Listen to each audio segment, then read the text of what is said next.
Europe 1. La vie reprend son cours en Russie. Les troupes de Wagner se replient progressivement. Hier, menés par Yevgeny Prigojine, ces hommes avaient entamé leur marche vers Moscou. Ils se trouvaient à 400 km de la capitale quand leur patron leur a demandé de faire demi-tour. Ce dernier est d'ailleurs en route pour la Biélorussie.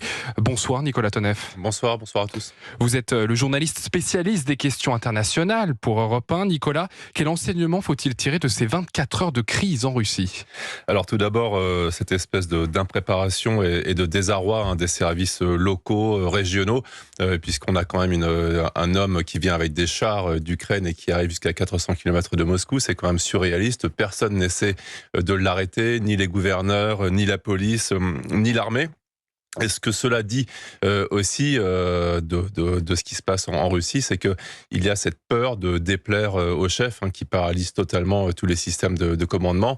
On sait que Prigojine est un ami de Vladimir Poutine. Prigojine est devenu un héros aux yeux de la population russe avec l'aide des autorités. Et donc tout cela conduit finalement tous les services, toute l'armée à se retrouver totalement désemparés, faute d'un ordre venu de tout en haut. Faut-il le stopper ou non ?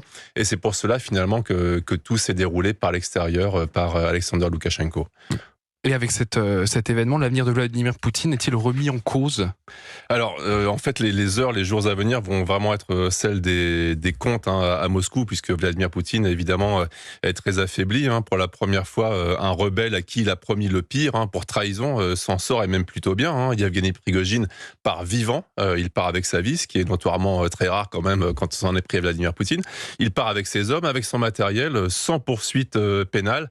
Et cette absence de cruauté, en quelque sorte, c'est autant de garanties envolées pour le maître actuel du Kremlin. Il a été obligé de céder, peut-être parce qu'il n'avait pas les soutiens pour faire face à Prigojine, en principe, alors qu'il est tout ce que la Russie compte de services, le FSB, le SVR, le GRU, les services de l'armée, doivent essayer de comprendre s'il faut continuer à soutenir Vladimir Poutine.